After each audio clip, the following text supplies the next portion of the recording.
Hey Facebook, my name is Lorena and I am an animal trainer with Synergy Behavior Solutions. And I have Yoshi with me here today, and you can probably hear Picasso as well. Summer Dog might start barking when he realizes he doesn't get to be a part of the live today. So I'm just going to be talking a little bit today about expectations and what the impact that they can have when we're working with our pets, as well as just like our overall sort of narrative or story when it comes to the animals that we bring into our homes. And I'll be like talking mostly from a dog perspective, but I think this is true for just about any pet. Hi, Kristen. And so one of the things that I think is really challenging for folks is like, we kind of have this vision or this like story in our heads, this sort of dream of what it's going to be like to get this particular creature, whether it's like a dog or a bird or a cat or whatever. And I feel like it's pretty, even no matter how experienced you are, it's pretty unlikely that the reality is going to feel a lot like whatever that kind of like dream or vision is, even if you are a pretty experienced like dog owner or trainer or whatever it might be. So one of the things that, there's like a story that I sometimes will tell where I used to teach puppy classes, and one of the things that I saw like almost inevitably in almost every class that I taught was that there would be a family that would show up, and usually when you first come to that first week of puppy class, it's like maybe a week after you get your puppy, and your puppy's like 9 or 10 weeks old. And if you ever hung out with a 9 or 10 week old puppy, they sleep a lot, and they're usually like relatively mellow for the most part. And a lot of these folks will be like, you know, it's like 2 parents and maybe a few kids, and they all come to the class and they're super excited. And one of the questions that I always asked was, why did you get a puppy? And also, why did you get this dog in particular? Just like curious about like what breed they picked, where they got it, that kind of thing. And every time there was always a family that would talk about the Vizsla they got. Vizsla's very popular right now, and or the like German short-haired pointer or the German Shepherd or whatever it is. You know, dogs that are considered like working breeds or like high energy breeds. Sometimes they're described. And they would say, well, we picked this one because we are an active family. And then about a week later, the next class, the dog is now coming up to like 11, 12 weeks old, and now it is starting to bite and run and dig and bark and need endless attention. And it's usually at that point that things would start to be a little bit challenging for that family, because having a puppy is challenging regardless of how prepared you are.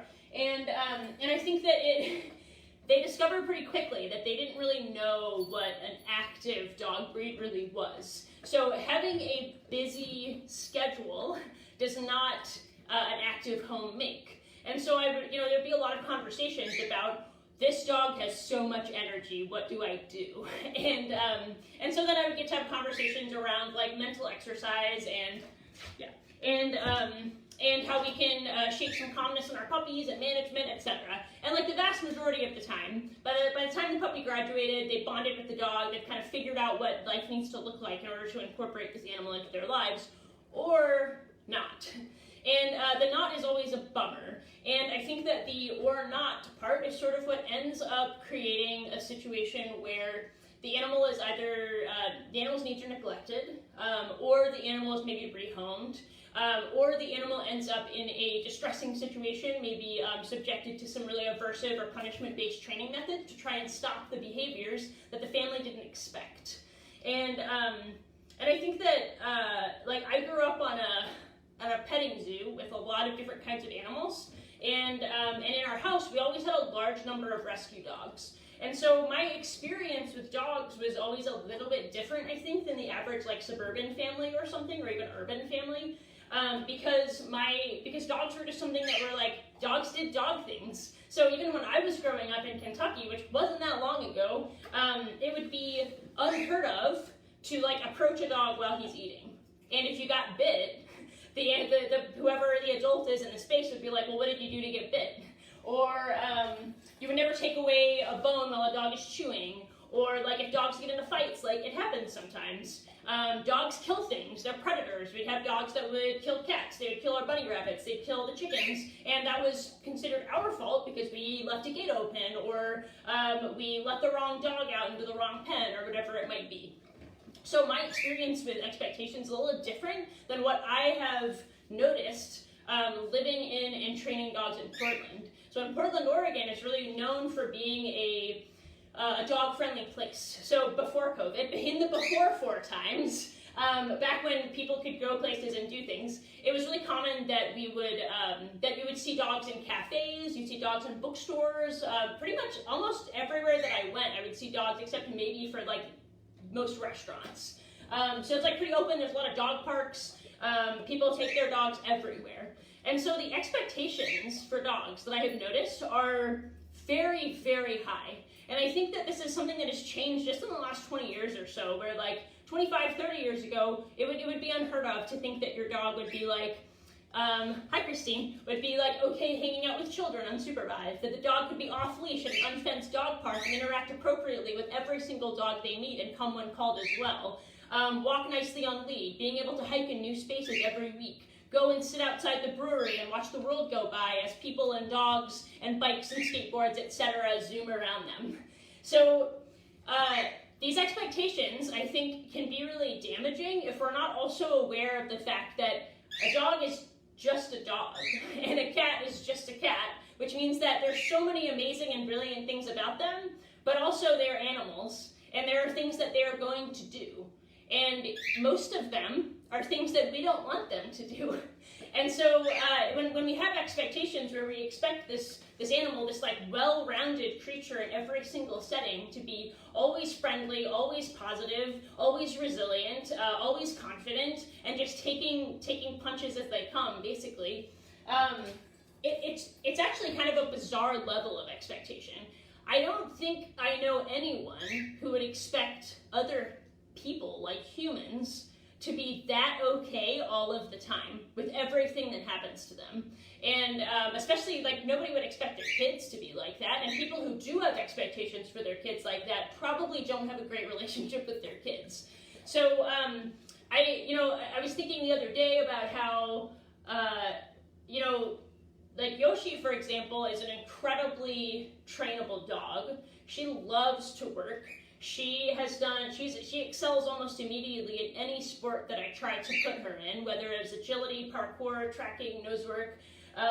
She loves it. She will work all day, and she will always try to convince me that she should be working all day. But it's actually not good for her. And so even though I, as a dog trainer, have so many things that I would love to do with this dog because she would do so well in them, I know that putting her in that kind of, that level of arousal and that kind of stressful environment does not do good things for her general ability to relax like this.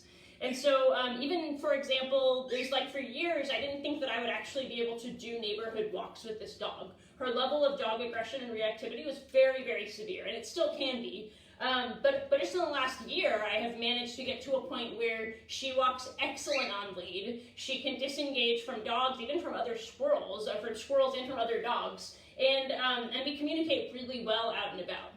However, having said that, in the last 4 to 6 months or so, I had been walking her about like 4 days a week, which is not something that we used to do. She didn't walk for like a year and a half of her life at least. Like, did not go for walks. It wasn't a thing because it wasn't something that was good for her. It would fill her stress bucket, as it were. And then in the last few months, we've actually been going for walks, which feels super weird to just be able to walk my dog. It sounds bizarre, I guess, because that's what people expect. But for this dog, it wasn't really necessarily something I thought I would be able to do. And so she was doing really well for a while. And then just over the last few weeks, I have noticed that her ability to be calm while I'm working and to relax during the day has been decreasing. And so today I didn't walk her. And I'm probably not going to walk her for another week or so. And my ability to be flexible and to change my expectations, even after she has shown me that sometimes she can do a thing she didn't used to be able to do, is what is going to maintain our relationship. If I'm able to be flexible and to notice that this dog as an individual has changing needs and changing interests and changing abilities, and especially ability to self-regulate in particular environments, that is going to lead to a harmonious relationship, and for us being able to find things that we can joyfully do together instead of trying to push her into a role or into a set of expectations that she's never going to meet. And a lot of people, I was talking to a client the other day who was talking about how they had their old dog, this husky they'd had before, was super calm all the time. She was like, this dog never barked when somebody rang the doorbell, didn't bark at other dogs, friendly with everybody, like this incredibly like almost fantastical description of a dog. But her dog now is not like that. He's very, very, very worried about novelty in general, people, other dogs, everything. And so I was like, yeah, it's really interesting that you describe your old dog that way, because that is very uncommon. And growing up on a farm with a lot of dogs, a lot of rescue dogs, we actually did have a lot of dogs that were just like chill. Like 2 of them I actually brought with me to live in Portland like 12 years ago. And even adjusting to city life, they were the easiest dogs. Fine with everyone, every dog, it was super chill. And I thought that's just how dogs were, but it's not. And it's actually fairly uncommon to have a dog that is that resilient and relaxed in any setting. If you have one, awesome. That's really, really great. And also, I expect that maybe there's a little bit more genetics in there than your skills as a trainer, because even the best trainer ever is going to have to be accepting certain levels of like variability in their dog's set of, let's say, capacity to like tolerate stress in various environments. So I just want to say, like, in terms of moving forward, oh, good girl, that's a good one. In terms of like moving forward as you work with the animal in front of you, not the animal that you think you're supposed to have, not the animal that you think that your neighbor thinks you should have, or your uncle-in-law is telling you what you should do and why there's something wrong with your dog, or whatever it might be. Think about what is most important to you and to your relationship with your pet. And if you feel like there are areas where you can put your energy, then excellent. A lot of the clients that I work with have dogs who are have some stranger danger, are stressed about other people. And I had a conversation with one the other day who were like, well, when he sees other people on leash and you start to approach, his ears go back, he starts to growl. And I was like, okay, so he's telling you he doesn't want to meet that person. And so then my question is, why does he need to meet that person? Like, what is the purpose of this interaction? And most of the time, people don't really have a very good answer for that question. If your animal is telling you that they're not comfortable with the situation, just by their behavior, think about what is important about this particular interaction. Think about the phrase or the question, will my dog enjoy this activity? Is it necessary? And so the conversation kind of ended up being, for people that you want this dog to have a good relationship with, let's come up with a plan for slowly introducing them and building trust, because that's a long-term relationship that you want to invest in. But if it's just some random person on the street, why do you need to put your dog in a stressful situation that just continues to confirm to the dog that people are scary? So I think that what I'm trying to get at is more about like changing expectations. And also, if you happen to have a dog who's perfect in all those situations, understand that that might not be your next dog. That might not be your friend's dog, and it's not their fault. And it's not your fault if your next dog isn't like that either. But we need to be willing to change our expectations and to think about what is actually important moving forward with this particular relationship. And I also just want to, as an aside, if you have expectations for your animal that you know that they're never going to be able to meet, it is not a bad thing to rehome a pet. Like, it's okay to do that if it's not fitting with your lifestyle and it's not fitting with what you need in that moment.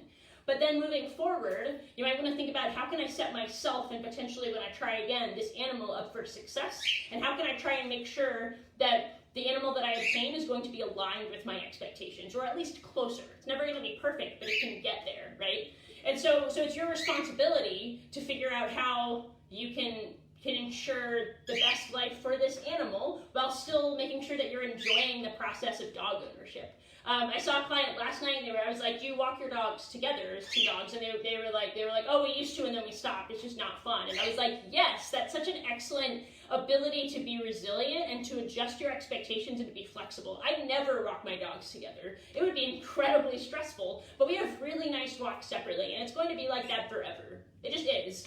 Sometimes we go to sniff spots together, and they have a blast getting to run off leash together, but on leash it would not be fun to walk my dogs together.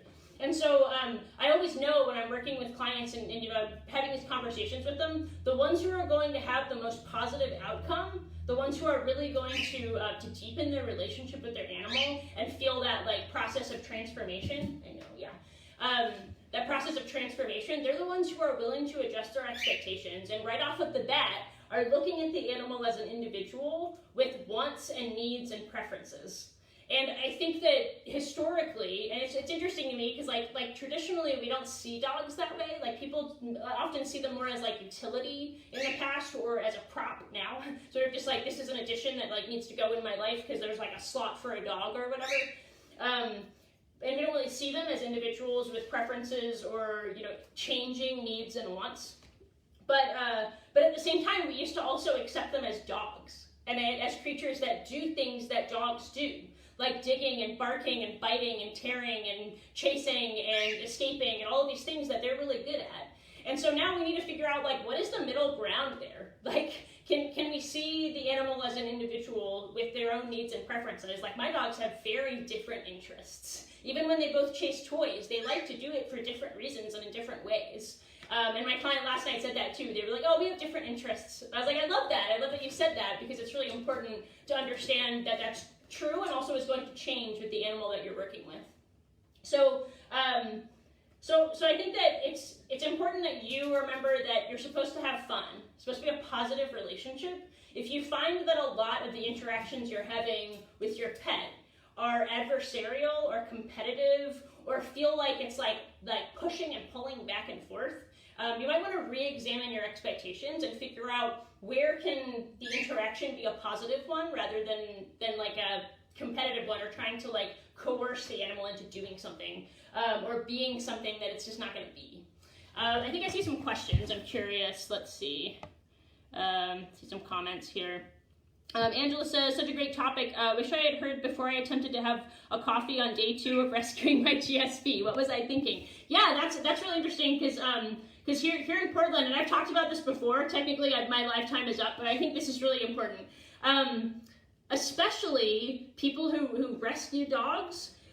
I've talked to people who will like go and adopt this dog that's like a 3-year-old mutt from the streets, like from Mexico or something that they've like don't know any history on, and they'll immediately go for a hike.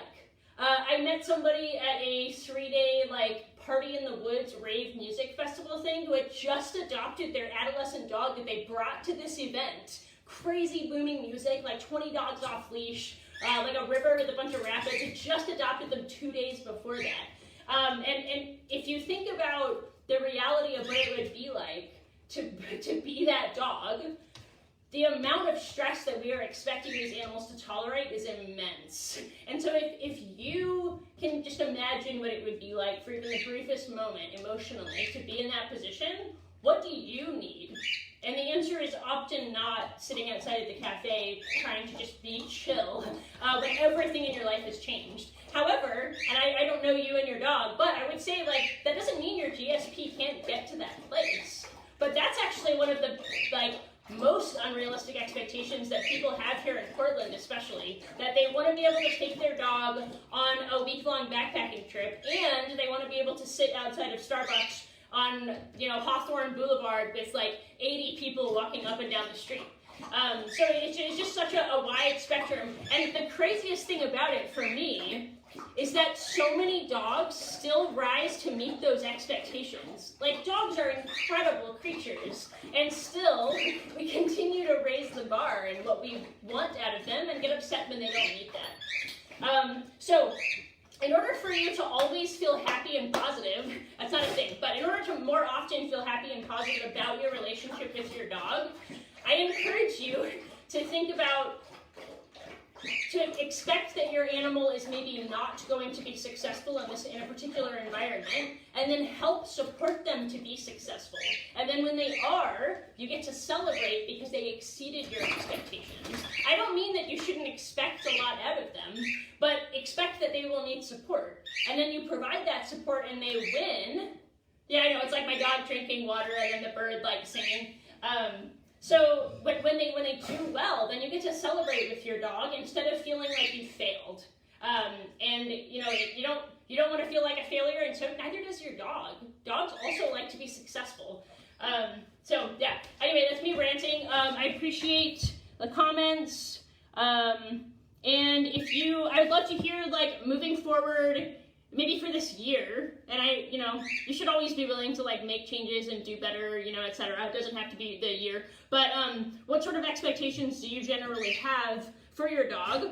And if your dog right now or any other pet isn't meeting those expectations, what is a way that you can start to work toward them or to adjust your expectations so you can continue to have a fulfilling relationship with the animal? All right, have a lovely day, and Happy New Year and stuff. Please, everybody, stay safe, take care of your neighbors, protect each other from afar, and hi, sweetie, hi. And have a lovely day.